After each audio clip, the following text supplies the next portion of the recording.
Os destaques da semana entre os julgamentos do plenário do Supremo Tribunal Federal você confere na TV Justiça. Plenárias está começando.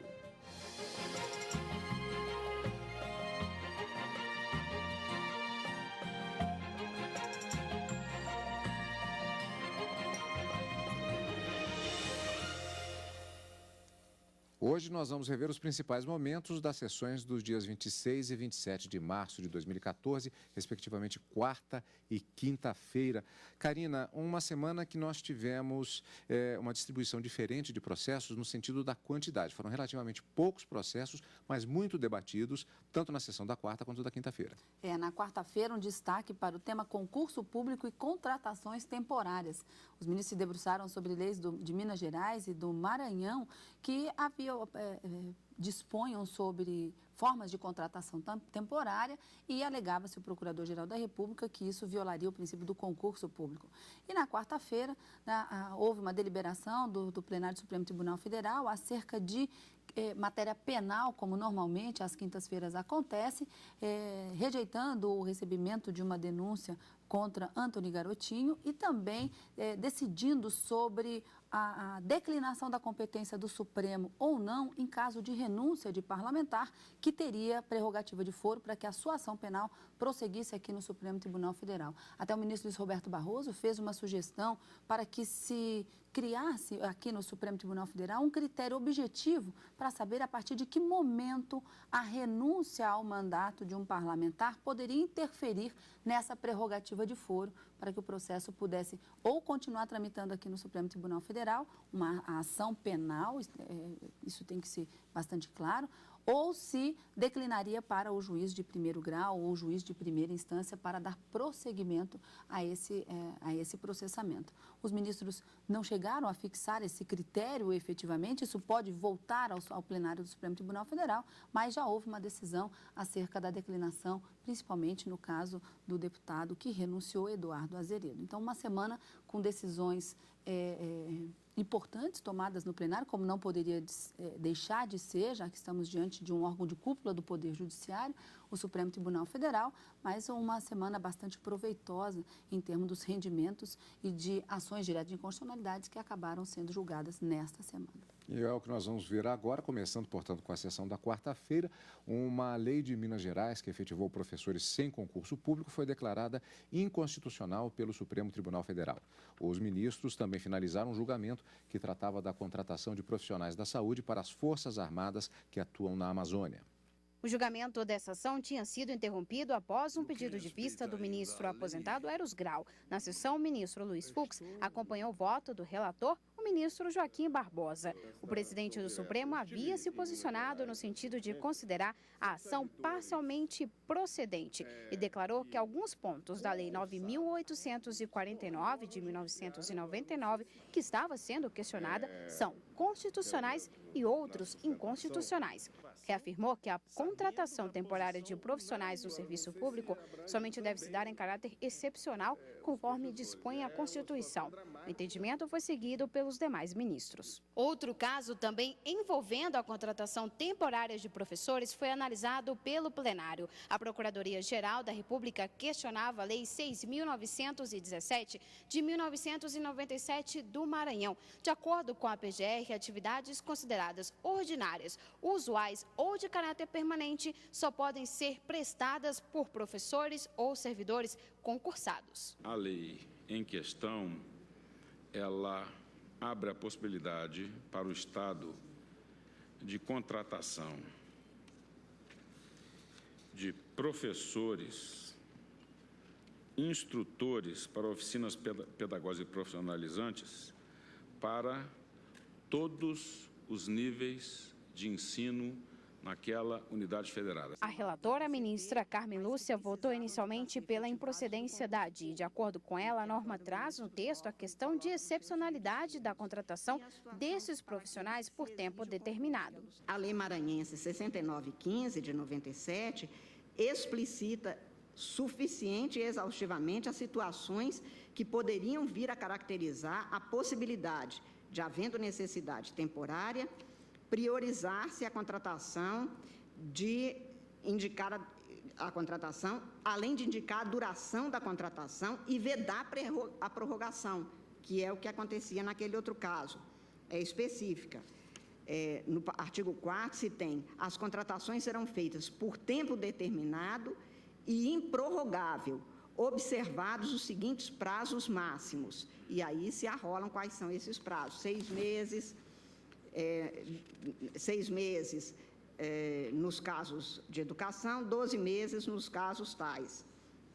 Conforme salientado pelo advogado-geral da União, a jurisprudência deste Supremo firmou-se no sentido de que a contratação por tempo determinado para atender a necessidade temporária de excepcional interesse público exige o preenchimento dos seguintes requisitos: a hipótese ser prevista em lei, que foi; b, o tempo ser determinado em norma legal, foi; c, necessidade temporária de interesse público devidamente justificado, foi; e d, interesse público excepcional, que no caso é a educação. E, neste sentido, são precedentes as ADINs 3210, relatada pelo ministro Carlos Veloso, 2229, relatada pelo ministro Carlos Veloso, e 1500, também relatada pelo ministro Carlos Veloso. Essas condições foram devidamente preenchidas, a meu ver, pela lei impugnada, pelo que não se pode reconhecer a eiva de inconstitucionalidade suscitada pelo Procurador-Geral da República com as vênias dos que pensam em sentido contrário.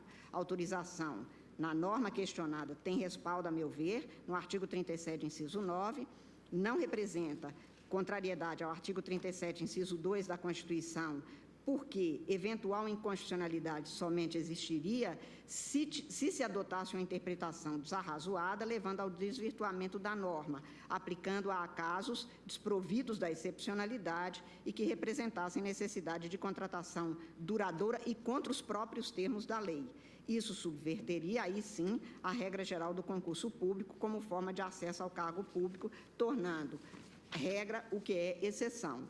Mas possíveis desvios e excessos cometidos pelo administrador público na aplicação do artigo 2º, inciso 7 da Lei Maranhense, aqui questionado, seriam evidentemente ilegais, merecedores da censura jurídica, mas seriam objeto de exame em cada caso, podendo provocar até mesmo improbidade administrativa porque descumprimento de uma lei específica, o que não é suficiente, no entanto, para a declaração de inconstitucionalidade do dispositivo impugnado. O ministro Luiz Roberto Barroso propôs uma interpretação conforme a Constituição. A contratação temporária só poderia acontecer se, após um ano da abertura da vaga, não fosse realizado o concurso público, justificando assim o trabalho excepcional. Eu tinha, ministra Carmen Lúcia, chegado a uma proposição final ligeiramente diferente, que não brigarei por ela, desde que estejamos convencidos de que a ressalva esteja feita. Que eu estava dando uma interpretação conforme, vou ler só a parte final, no sentido de que as contratações temporárias referidas no artigo 2º, inciso 7º, somente possam ocorrer no prazo de 12 meses contados do encerramento do último concurso destinado a preencher os cargos cujas atribuições devam ser exercidas excepcionalmente por contratados temporários. Eu explico a minha razão. É que o dispositivo, na sua literalidade, diz assim: admissão de professores para o ensino fundamental, ensino especial, ensino médio e instrutores para oficinas pedagógicas e profissionalizantes, desde que não existam candidatos aprovados em concurso público e devidamente habilitados. Fico com um pouco de medo de o sujeito simplesmente não promove o concurso público e diz que não tem, ou por interpretação conforme, ou por mera explicitação. Na emenda, posso fazer. Eu gostaria de dizer que desde que seja aberto o concurso público durante aquele prazo de contratação temporária. A relatora reajustou o voto com essa sugestão e, por maioria, os ministros julgaram parcialmente procedente a ação, ficando vencidos os ministros Marco Aurélio e Joaquim Barbosa. O plenário do Supremo também decidiu, por maioria, que alguns incisos de um artigo da Lei Complementar número 100 de 2007 de Minas Gerais são inconstitucionais. A norma permitia a titularidade de professores em cargos efetivos que mantinham vínculo precário com o Estado há mais de 5 anos possam ser lotados no Instituto de Previdência do Estado. Após um amplo debate, os ministros decidiram sobre a modulação da decisão. Quanto aos cargos para os quais exista concurso em andamento ou dentro do prazo de validade, a decisão deve surtir efeitos imediatamente. Ficam ressalvados dos efeitos desta decisão, primeiro, aqueles que já estejam aposentados. Segundo, aqueles que preencham ou que venham a preencher até a data da publicação da ata de julgamento da publicação da ata deste julgamento, os requisitos para a aposentadoria. Terceiro, os que se submeteram a concurso público e foram aprovados para os respectivos cargos. Para os respectivos cargos. Foi aquela primeira esclarecimento feito pela ministra Carmen. E quarto, que evidentemente não atinge essa decisão a estabilidade, porque essa tem fundamento constitucional. Karina, a lei foi declarada inconstitucional no caso do Maranhão, mas houve a preservação de direitos adquiridos por alguns servidores. Direitos adquiridos, inclusive foi dado um efeito, o que a Corte denomina de efeito prospectivo dessa decisão. Então, havia uma lei no estado de Minas Gerais que previa para alguns servidores vinculados à área da educação a possibilidade de serem efetivados em alguns cargos públicos sem ter passado num concurso público. Isso é inconstitucional, os ministros declararam. No entanto, havia necessidade de se modular os efeitos dessa decisão para assegurar os direitos daquelas pessoas que ocuparam esses cargos e já se aposentaram naquelas condições que hoje é declarada inconstitucional. Então, os ministros acabaram modulando os efeitos desta decisão para garantir os direitos já dos aposentados, o direito adquirido a essa aposentadoria, já que eles acabaram ocupando esses cargos de boa-fé e não poderiam ser penalizados. E aqueles também que já preenchiam os requisitos para a solicitação dessa aposentadoria também terão preservados os seus direitos. Isso é o que a gente chama de direito adquirido. E os ministros deram um efeito prospectivo para essa declaração de inconstitucionalidade para dizer que a inconstitucionalidade da lei vale para daqui a um ano para aqueles cargos em que a lei preveja a realização do concurso público, mas que ainda não foi realizado. Então, eles poderão sim ser contratados, mas desde que haja o concurso e dê o prazo de um ano para que esse concurso seja efetivado. E no caso de concursos que estivessem em andamento ou com prazo de validade, o efeito da decisão do Supremo seria imediato, ou seja, tem que contratar nos termos da lei, não pode haver essa efetivação sem que haja o concurso público definitivamente. Nesse caso, o ministro Marco Aurélio, em relação a essa modulação, ele ficou vencido.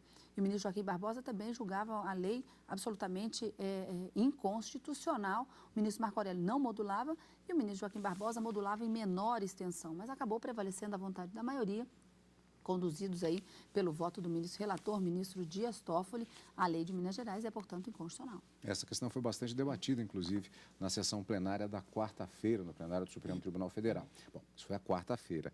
O plenário do Supremo, na quinta-feira, não aceitou denúncia contra o deputado federal Antônio Garotinho.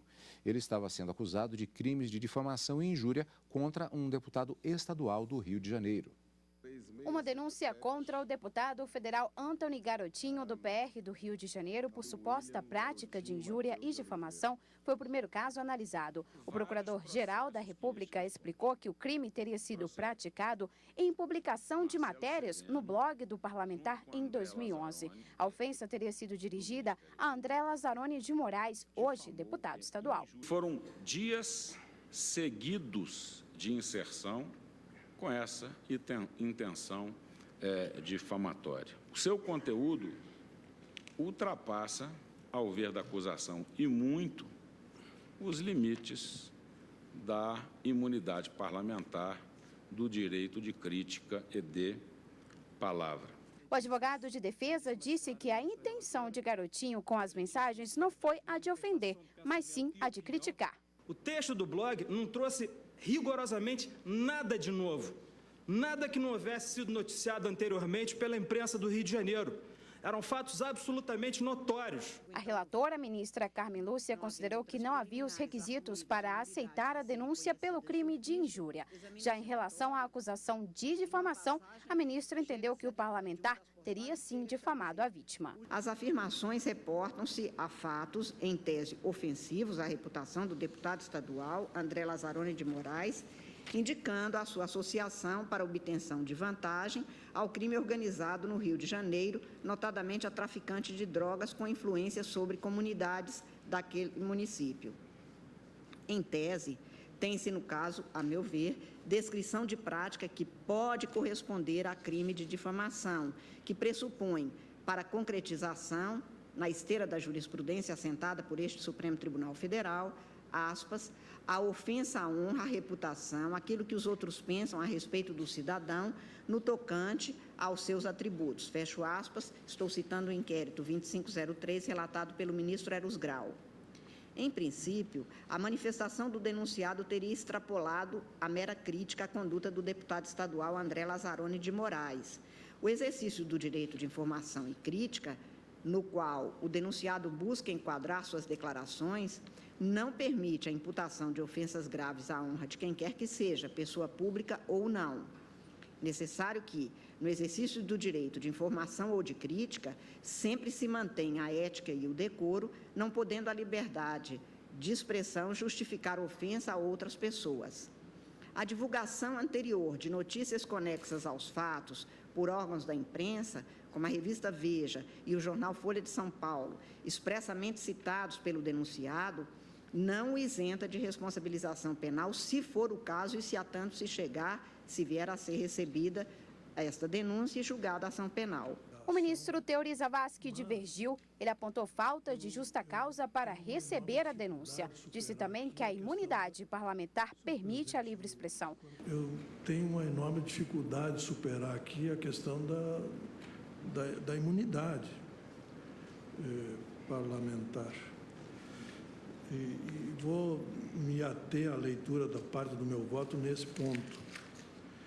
A definição do campo de proteção proporcionado pela cláusula constitucional prevista no artigo 53 da Constituição não se faz isolado e abstratamente, mesmo nessa fase de deliberação da acusação, mas sim já considerado o quadro concreto dos autos.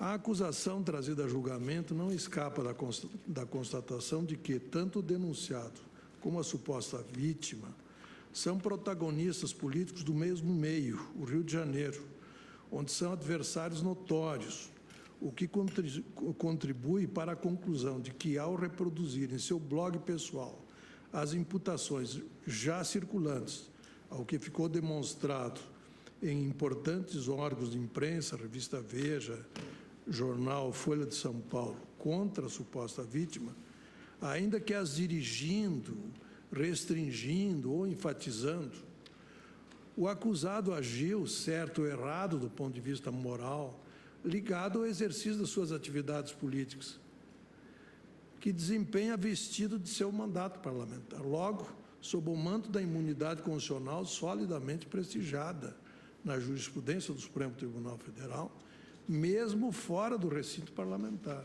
O entendimento do ministro foi acompanhado pela maioria. Ficaram vencidos a relatora, ministra Carmen Lúcia, e os ministros Rosa Weber e Marco Aurélio.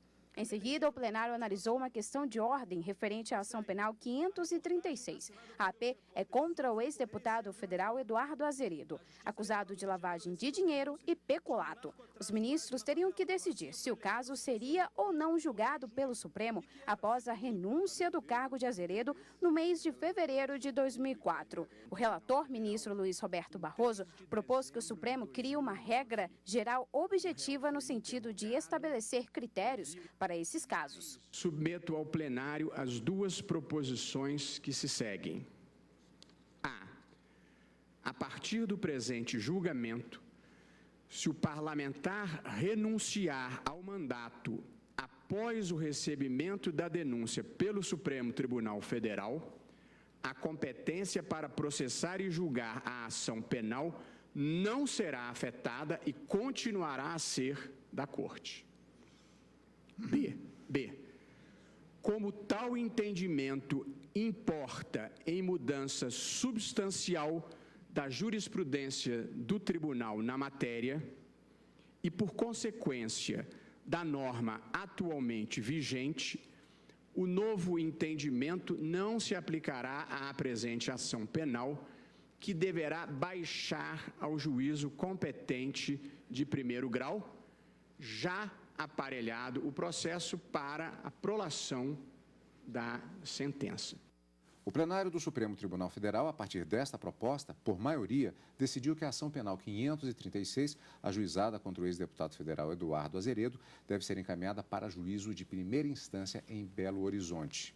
E interessante a gente observar que o ministro Luiz Roberto Barroso, quando propôs que baixassem os autos para que fosse prolatada a sentença por esse juízo criminal lá em Belo Horizonte, ele fez uma ressalva no plenário, inclusive, de que não haveria o risco de uma iminente extinção do processo em razão da prescrição, porque o processo já estaria todo aparelhado para que ele pudesse proferir o seu voto, em seguida o revisor, mas diante da decisão do plenário do Supremo Tribunal Federal, declinando da competência do Supremo em razão dessa renúncia do deputado federal, haveria, não é, talvez uma certeza até de que tempo suficiente o juiz de primeiro grau, teria para poder analisar todas as provas carreadas nos autos e aí proferir a sua sentença, sem que desse prazo pudesse ocasionar a extinção da pena em razão da prescrição. E nesse julgamento também, o ministro Luiz Roberto Barroso, que fez a proposta de criação, de estabelecer um critério objetivo para esses casos de declinação ou não da competência do Supremo, ficou prometido para uma outra ocasião o plenário do Supremo se debruçar sobre essa questão diante da proposta do ministro Luiz Roberto Barroso. Então, isso é um tema que pode ainda ser retomado no plenário na outra semana, enfim, a qualquer momento, para se criar esse ponto objetivo para aferir a partir de que momento o processo continua no Supremo, mesmo deixando de ser parlamentar federal, ou haverá a declinação dessa competência para o juízo de primeira instância. Um ponto bastante debatido e houve justamente a colocação da necessidade de fixação de um parâmetro bastante claro com relação a isso. O próprio ministro Luiz Roberto Barroso faz a proposta que um bom momento seria o momento da aceitação da denúncia. Isso. Questão que ainda vai ser debatida e isso sendo feito em plenário, nós vamos acompanhar ao vivo, como sempre, direto do plenário, claro, aqui também no Plenárias. E ainda com relação a outro processo que vimos, Karina, as acusações contra o deputado Antony Garotinho foram feitas pelo Ministério Público na forma de denúncia. Mas são crimes contra a honra. Não seria, em tese, o caso de apresentação de uma queixa-crime, já que seriam crimes de natureza privada? Essa é uma dúvida que o acadêmico, talvez que tenha nos acompanhado, ele pode ter ficado nessa dúvida. Existe uma súmula aqui no Supremo Tribunal Federal, a súmula 74714, que fala da legitimidade concorrente, tanto com relação à vítima, que pode apresentar essa queixa-crime, se na sua concepção tiver a sua honra ofendida, e aí a gente tem os crimes de calúnia, injúria e difamação, envolvendo Antony Garotinho, eram os crimes de injúria e difamação. Ou pode também ser proposta uma denúncia pelo Ministério Público, daí a legitimidade concorrente, quando se tratar de matéria ofensiva à honra de funcionário público em exercício das suas funções. Como as supostas ofensas teriam sido provocadas por Antony Garotinho contra um deputado estadual, daí a legitimidade para o Ministério Público promover a denúncia, mesmo que estando envolvido crimes contra a honra. Então, trata-se de uma legitimidade concorrente que está previsto na súmula, não vinculante, mas uma súmula que denota o entendimento do Supremo Tribunal Federal, súmula número 714 do Supremo Tribunal Federal, falando dessa legitimidade. É um debate interessante também, né? No caso, não é um debate porque não houve nenhuma polêmica com relação a isso, mas uma questão interessante também a ser colocada para os nossos telespectadores amigos da TV Justiça. Tem uma outra questão também interessante, que foi na conclusão do julgamento do que se denomina aqui inquérito. Então, os ministros estavam analisando se receberiam ou não a denúncia para transformá-la em ação penal e julgá-la procedente ou improcedente. Nessa fase do recebimento ou não da ação penal, os ministros decidiram que não deveriam receber essa denúncia. Então, na verdade, seria um ponto final no inquérito. Mas eles Como na semana passada também utilizaram dessa mesma técnica, aplicaram o artigo 6º da Lei 8.038 de 90, que trata dessas ações, do trâmite dessas ações originárias aqui no Supremo, para julgar improcedente já a ação penal. Mas não era inquérito? Nem transformou em ação penal e já julgou procedente? Quando não se precisar formular mais provas para poder chegar-se à conclusão, pode-se julgar, quando da discussão sobre o recebimento ou não da ação penal, é como se eles já tivessem recebido a ação penal, mas já julgado improcedente numa tacada só. Então, eles aplicaram esse artigo 6º e julgaram improcedente, portanto, as acusações feitas pelo Ministério Público dentro dessa sua legitimidade concorrente prevista na súmula 714 do Supremo. Fechando, portanto, a semana entre os julgamentos do plenário do Supremo Tribunal Federal e também nós encerramos por aqui o nosso programa Plenárias de hoje e, como sempre, é claro, a gente já tem encontro na semana que vem, né, Karina? Encontro marcado quarta e quinta-feira ao vivo no Direto do Plenário e no final de semana com plenárias. Obrigado pela companhia, como sempre, e continue conosco na TV Justiça.